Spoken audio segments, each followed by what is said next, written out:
It's the Black Real Estate Dialogue. Tune in. Tune in. Tune in. Tune in. In the beginning, you said you didn't have enough money. That's what you told your friend. And Right. what I like to tell people is like, you don't need money. You don't need a lot of money. What you need is creativity and you need a plan. You need those two things. You don't need money. And so with creativity, like you just looked in the records, see whose home is going to be taken, and you found a family member, and you let them know you would help them out. You figured out how to creatively source the money to not only redeem the property, but also to renovate the property, and at the very least give this family member a place to stay. They don't have to worry about the taxes anymore. They just can lay their head comfortably.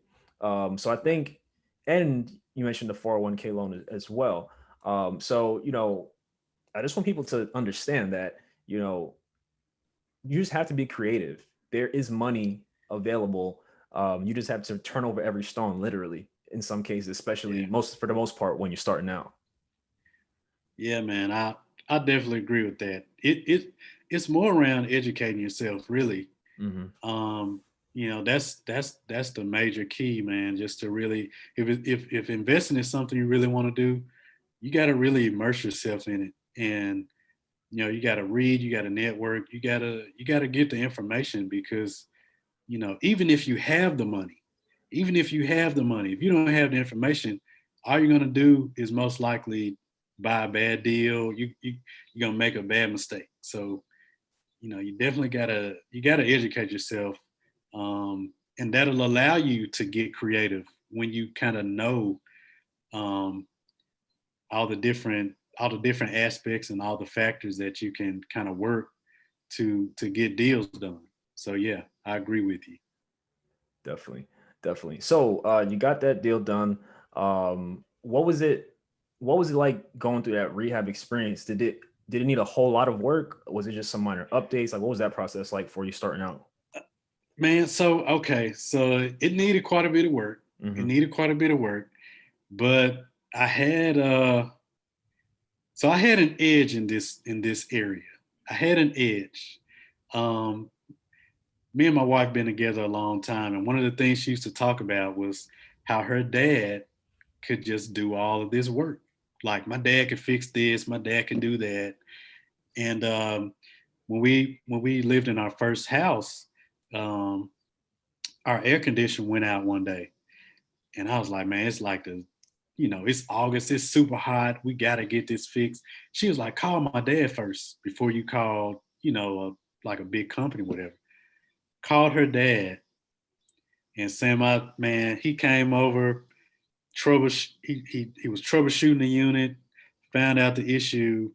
It was like a part that cost like $30 to replace. He fixed it for us. And like after that, I was a believer in him. And so she would always tell me he could do all this other stuff. Like he could do carpentry, he could do roofing, like he could do everything.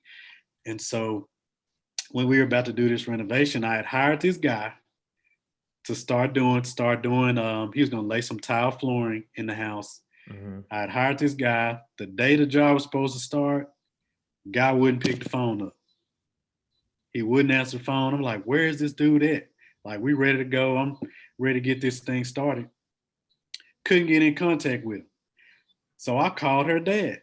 I said, hey, I don't know what you got going on, but I know, my wife was telling me you do, can do tile work and things like that, man. Can you come take a look at this flooring job for me? Now keep in mind, he was very familiar with this house. So he was like, he goes up, he's like, yeah, I can do it. So he gets in, he was like, yeah, well, I can do this too, and I can do that too. And I was like, well, how about I just pay you to do this job? He didn't do all of it, but he did a good portion of Yeah. it. So he laid tile floors in. He like redid one of the bathrooms. Um, he did a couple of other things in there to save us a bunch of money, but he really gave me peace of mind to know that okay, now I know somebody that really understands renovation. And if you know, I may see something that looks terrible, I can call him and say, hey, take a look at this for me. And he can give me some peace of mind. Yeah, it's not that bad. You can just do this, this, and this. So my father-in-law helped quite a bit on that first rehab, really on the first, probably the first two or three. Mm-hmm. He was instrumental in helping us getting those done, for Love sure. it. Love it. That's So awesome. yeah, I wasn't quite as stressed because I kind of had him Yeah. in my corner. Now the trade-off with that, the job didn't get completed in 2 weeks. It took it probably took a lot longer than it would have taken, but it saved us a bunch of money. And so the trade-off was it took a little longer to get complete. But yeah, man, I it was really more the education and just kind of learning from him, just seeing what he was doing and talking to him about things. It really helped me out a lot. Definitely. Love it. Love it. Love it. So where did things go from there? You got the first property, you got it squared away, you got the family member as a tenant. What was next after that? Yeah, man. So I was hooked. After that, I was hooked. I was like, this is the plan. I'm gonna invest. I'm gonna buy all these land bank properties. I'm gonna just buy these land bank properties for pennies on a dollar, and I'm gonna just keep doing that. So what I did. Now, keep in mind there are some issues with tax sales and land bank properties. Typically, when you buy those properties, the title isn't free and clear. Like you can't buy one of those and go to the bank and say, okay, I want to refinance this. Or you can't go sell it to somebody where they have to get bank financing, because the title isn't like banks wouldn't, oh, this was sold in a tax sale. They don't really it's harder to get the title insurance. Mm-hmm. Most title companies won't give you the title insurance. But in my case with this property, since it was a family member that was the owner, they signed it over to me. So the title was clear at that point. Mm-hmm. And so I was able to go to a bank after we had renovated. She had moved back in. We were getting rent. We were able to go back to the bank, actually a local credit union, and we refinanced we put about 50,000 out.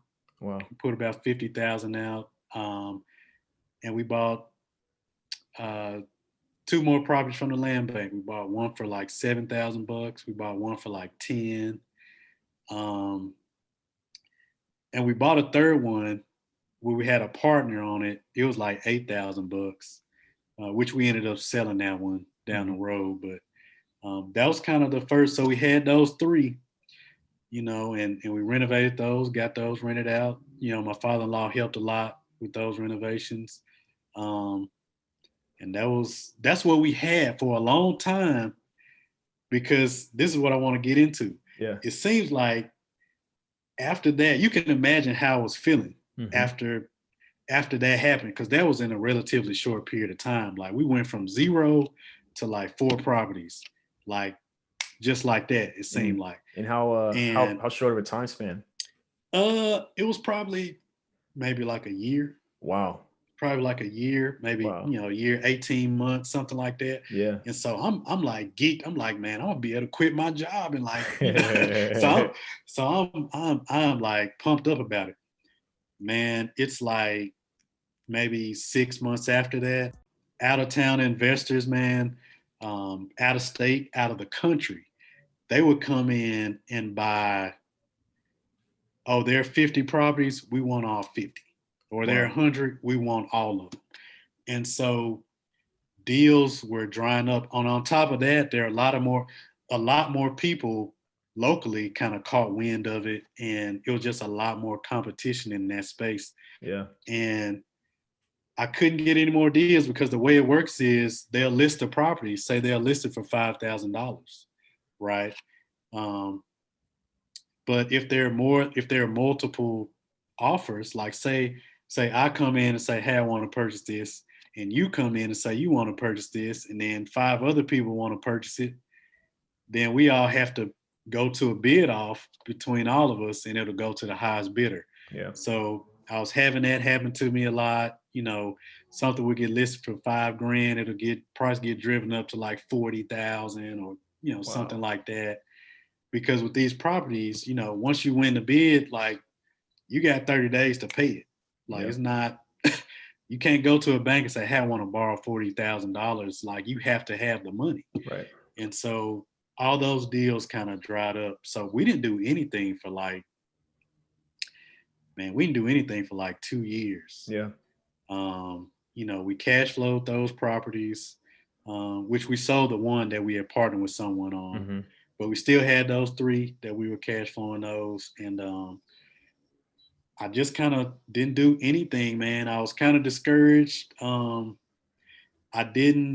wasn't educating myself around how to get financing, how to get these deals, because during that time where I wasn't doing anything, man, there were deals galore. Like it were deals, because I was looking all the time. I just, I didn't know where to get the money to get deals. Mm-hmm. And so I was just losing out on a bunch of deals.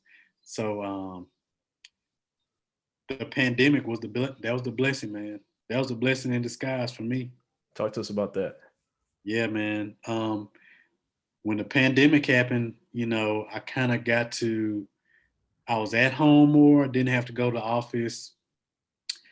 I was educating myself more. I was doing a little more networking with folks and finding out a few different strategies. And man, since the pandemic, we